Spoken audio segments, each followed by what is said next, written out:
On a vibrant Thanksgiving Sunday, wealthy families flaunted designer suits and lavish gifts in a grand cathedral, but one humble widow, Mama Eben, arrived with just 2 dried yams.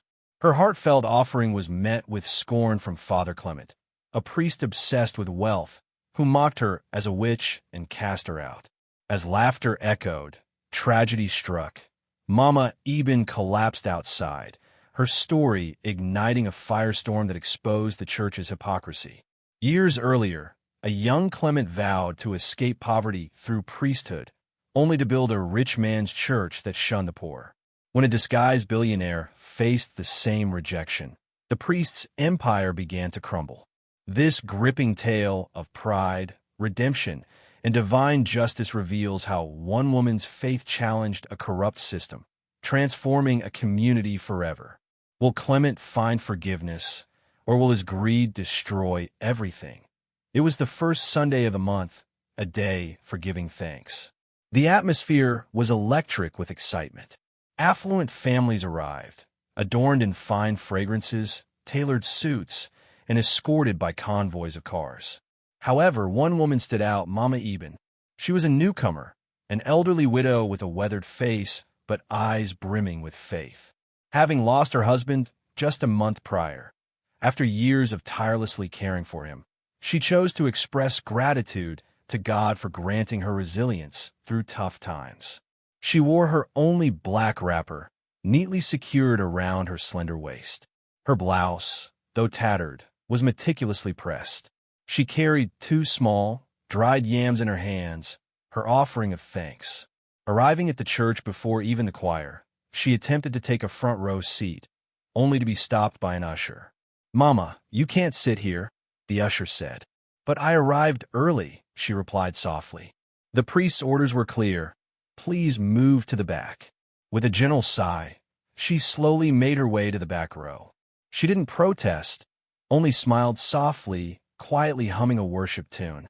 During the Thanksgiving portion, the names of wealthy families were announced first. They brought baskets of fruit, stacks of money, goats, and even sound systems. The priest smiled broadly, dancing with them and blessing them with prayers. Then an assistant quietly mentioned Mama Eben's name. A frail figure stepped forward, drawing everyone's attention. Her dried yams trembled slightly in her hands as she approached the altar. Father Clement stopped cold, his smile vanishing. "What's this?" he exclaimed, pointing at her yams. "Are you here to honor God or to mock him?" Laughter erupted in the church. "This woman must be a sorceress," he bellowed. "2 dried yams? Is this an offering or an insult?" Mama Eben remained silent, her hands shaking, tears welling in her eyes. "Leave this place," Father Clement shouted. "Take your cursed offering with you." The cathedral echoed with laughter as she turned and slowly walked out, head lowered. Even the ushers snickered. No one offered help or spoke in her defense. Outside, Mama Eben collapsed to her knees. "Oh God," she murmured, "did I come to thank you only to be condemned?" She wiped her tears with her wrapper's edge and tried crossing the street, but her trembling hands and weak legs failed her. A truck's horn roared, tires squealed, and silence fell. That Sunday morning, the air was calm, with golden sunlight streaming through the cracked roofs of modest village homes. In one of the oldest mud houses, young Clement sat barefoot, watching his father shine his worn shoes. The smell of dust and old oil lingered as his father prepared for their local church, a rare place where people, despite their poverty, wore their finest. "Papa," Clement asked, his eyes wide with curiosity, "why do people bring food and money to church?" His father glanced up, offering a faint smile as he tightened his frayed belt. "It's for Thanksgiving, son. We offer gifts to show gratitude for God's blessings. But how do yams, rice, and chickens reach God in heaven?" The old man laughed, stroking his beard. "They don't go up. The priest decides what to do with them. They're his to manage." A spark, not of understanding but of ambition, flickered in young Clement's eyes. That quiet moment sowed a seed that would later grow into something perilous. At church that day, Clement couldn't look away. Sacks of rice, crates of drinks, roasted goats, and wads of cash were placed before the altar. The priest barely mentioned God, too occupied with collecting gifts, his smile never reaching his eyes. To Clement, it was like watching a film. The priest didn't seem hungry. He seemed powerful, revered, rich. Clement's fists tightened, and he whispered to himself, "One day, I'll be a priest, and I'll never be poor again." Years passed, and the boy became a man, then a priest. Reverend Father Clement gained fame across the city for his charismatic sermons, flowing robes, and an almost mystical link to wealth. Congregants called him Daddy Gio with reverence, and none dared challenge his authority. His church, a grand cathedral funded by rich donors, boasted marble floors, a golden pulpit, and imported pews. Yet something was wrong. Father Clement despised the poor. He loathed the scent of poverty, the sight of patched clothes, and the timid voices seeking aid. They reminded him too much of his past, a past he swore to escape. In his church, only the wealthy sat in front.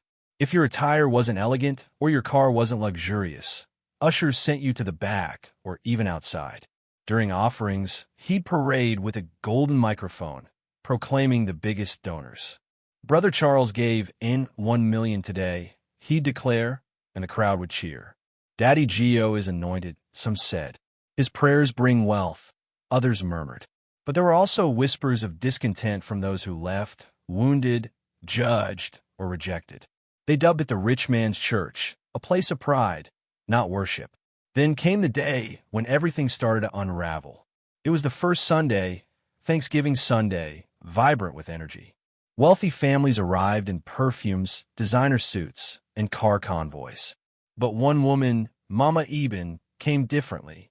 New to the town, she was a weary widow with a lined face but faithful eyes. Having buried her husband a month ago after years of struggle, she wanted to thank God for her strength. Her only black wrapper was neatly tied, her holy blouse carefully ironed. She held 2 dried yams, her offering. She arrived early, before the choir, but an usher blocked her from the front row. "Mama, you can't sit here." "But I came early," she said quietly. The priest's orders were firm. "Move to the back." With a soft sigh, she shuffled to the back row, uncomplaining, humming a worship song. During Thanksgiving, wealthy families were called first, bringing fruits, cash, goats, and sound systems. The priest danced with them, blessing them with prayers. Then an assistant whispered Mama Eben's name. She stepped forward, all eyes on her. Her yams quivered in her hands as she neared the altar. Father Clement froze, his smile gone. "What's this?" he shouted, pointing at her offering. "Are you thanking God or poisoning him?" The congregation laughed. "This woman must be a witch," he roared. 2 dried yams? A sacrifice or a mockery? Mama Eben stood silent, hands trembling, eyes teary. "Get out," Father Clement yelled. "Take your poison away." Laughter filled the cathedral as she slowly left, head bowed. Ushers giggled. No one helped or defended her. Outside, she felt her knees. "God," she whispered, "did I come to thank you only to be cursed?" Wiping tears with her wrapper, she tried to cross the street, but her shaking hands and weak legs failed. A truck's horn blared, tires screeched, and silence descended. She was gone. By the next day, her story spread rapidly. Widow shamed at church dies soon after. Is God's house a fashion show? Priest rejects poor widow's offering. Christians cried, others scoffed. Some abandoned church. Skeptics said, "This is why I avoid church." Hypocrites. Father Clement, unmoved, declared in his sermon, "God deserves the best, and the poor don't belong up front." Unbeknownst to him, his empire was collapsing. Father Clement's disdain for the poor persisted relentlessly. From the moment he became a priest, he seemed to erect a barrier against those without wealth. His mantra, "God deserves the best," really meant he deserved the best, and those who couldn't offer were unwelcome. On another Thanksgiving Sunday, Mama Agatha, a humble woman known for her dried fish shop, brought a bundle of fish to the altar. It was all she had. As she approached the pulpit, Father Clement glanced at her with contempt. He halted the service and mocked her. "Mama Agatha," he said with a smirk, Are you offering God fish or feeding us? He gestured to the laughing congregation. Is this a market? Take your fish back to your corner. This isn't a place for trivial gifts. The laughter grew louder. Mama Agatha stood frozen, shame weighing on her heart. Her trembling hands clutched the fish as she returned to her seat, humiliated. From that day, she vowed never to return, believing worship had no place for her. The shame lingered for weeks. During offering time, everyone lined up to give. Tund, a mechanic, brought the little money he earned that week, placing an N100 note in the offering bowl with hope. As he walked up, Father Clement spotted him. "Look at this one," he said loudly, turning all eyes on Tund. "A mechanic thinks N100 is enough for God? Take your change and go. If that's all you have, you're wasting time here." The congregation snickered. Tund stood frozen, mortified. His hard-earned money meant nothing to the priest. He lingered, unsure, his face burning with shame. He wanted to leave, but stayed for God, slowly returning to his seat, eyes down, feeling unworthy. On Youth Sunday, Bola, a university student invited by a friend, attended church for the first time. Dressed in a neat t-shirt and faded jeans, he'd saved for weeks for new, modest shoes. He sat quietly at the back, eager to learn about God. Father Clement noticed him instantly, scowling. He grabbed the microphone and sneered. "Who let this boy in? Dressed like a beggar? Is this how you worship God? In jeans and t-shirts, like you're at a market? This is a church, not a club." Pointing at Bola, he ordered, "Move to the back. You're a distraction. Change before you return to honor God." Bola's heart sank, but he was powerless. He'd never felt so humiliated. During seed sowing, a regular church event, Florence, a single mother fresh from a tough hospital delivery, brought her son to church. With barely enough for food, she scraped together N200 to offer with hope. Father Clement paused, eyeing the N200 note as if it were trivial. "Look at this," he said loudly. "A mother with a baby gives God N200. God doesn't want your scraps. This isn't what he desires." Tears filled Florence's eyes as she returned to her seat, broken. Several members, including elders, saw the pain Father Clement caused but feared speaking out. Yet some found courage. Elder Stephen, a 30-year church member, approached him after a service, his face firm yet kind. "Father Clement," he said, "you've done good for this community, but your treatment of the poor, shaming them publicly, is wrong." Father Clement bristled. "What do you mean, Elder? I'm teaching them to respect God. They must bring their best." "Your words hurt, Father," Stephen replied softly. "We don't reject the poor or shame them. God values hearts, not offerings or clothes. You're wounding the church's spirit." Clement scoffed. "I do what's best. If you disagree, maybe you should leave." Stephen stood silent, then walked away, muttering, "I tried." 2 weeks later, Sister Margaret, a gentle woman, spoke to the priest. "Father Clement," she said softly, "your words to the less fortunate are too harsh. People are leaving because they feel unloved." His eyes narrowed. "Are you saying I'm wrong to want the best for God's house?" "Not wrong," she replied, "but we can't shame people in God's house. The poor matter to God as much as the rich. They need love, not judgment." Clement's face reddened. "If you want to pamper them, start your own church. This is my house, and I do what's needed for growth." Margaret sighed and left, seeing no hope.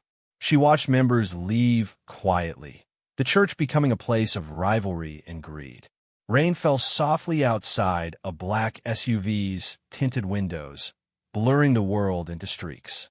Inside, silence prevailed, broken only by a heart monitor's beeping. Chief Bamidil Okono, a billionaire oil tycoon, stared at a file, the doctor's words ringing. "Stage for cancer, sir. It's terminal." The reality hit hard. Months, maybe weeks left.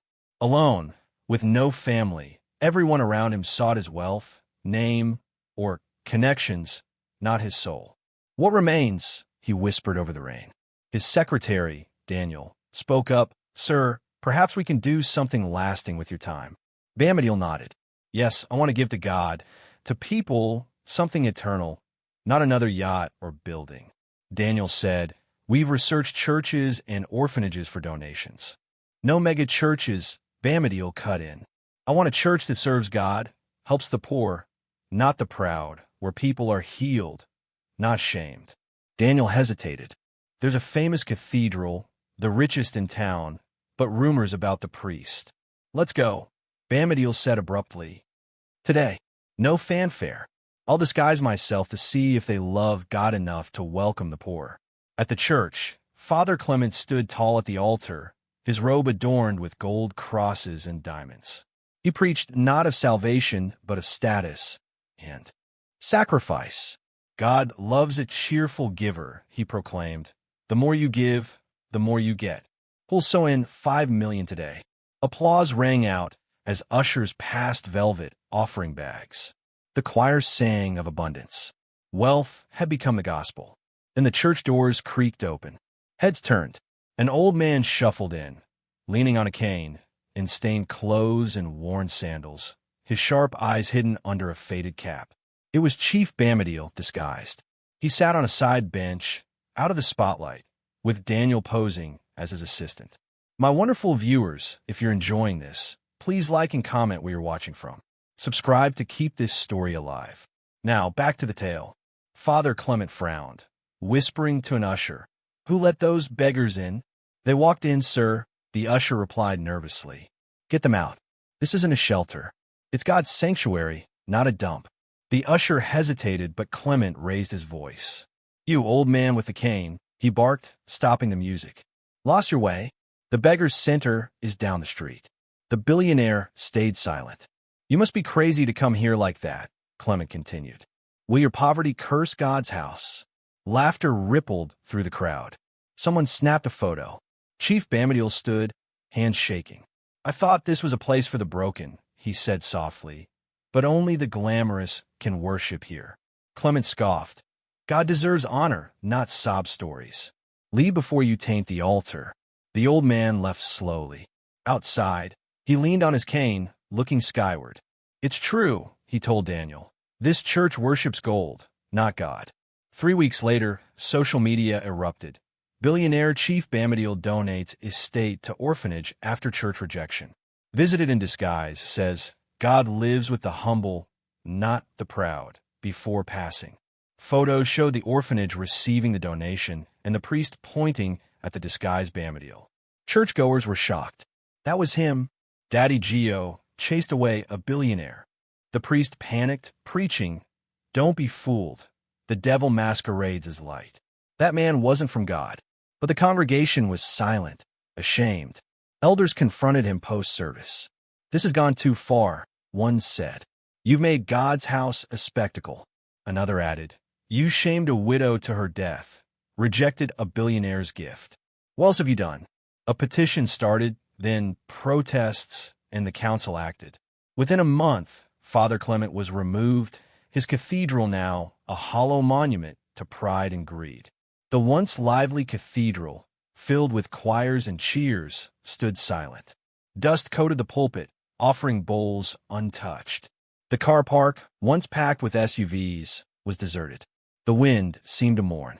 Father Clement sat in his lavish home, built with so-called seed offerings, his robe crumpled, his face pale. The scandal didn't haunt him most, it was the silence.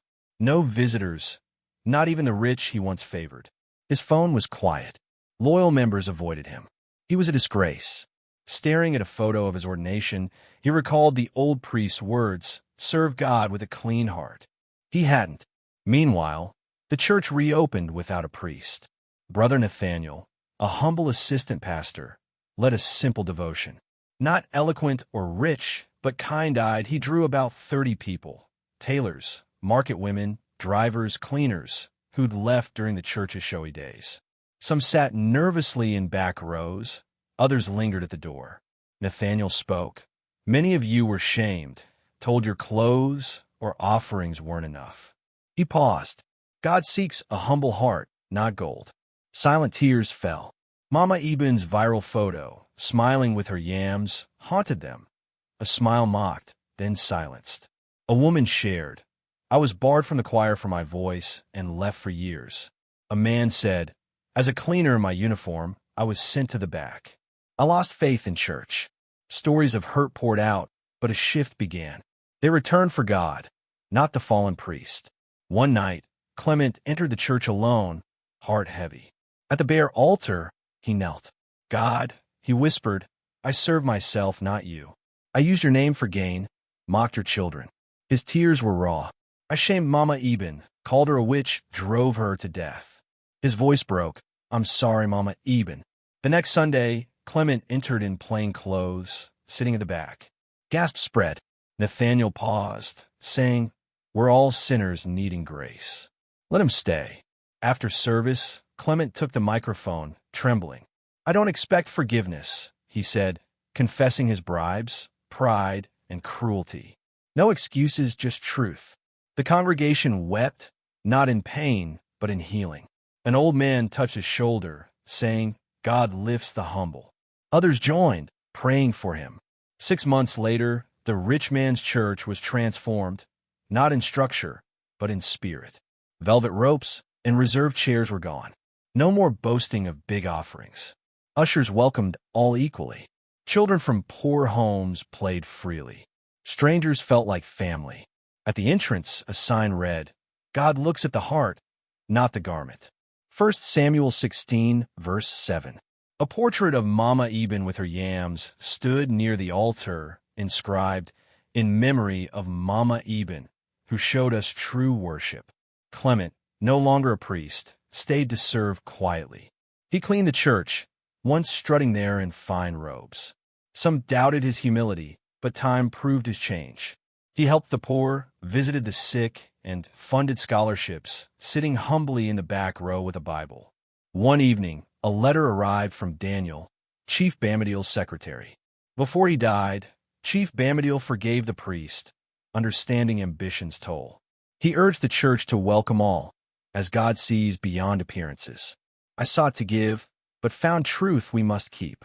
A year later, on Thanksgiving Sunday, the church was full, no spotlights or pomp, just unity. A boy brought Gary, an old woman oranges, a driver his time, a child a song. No one laughed, all worshipped.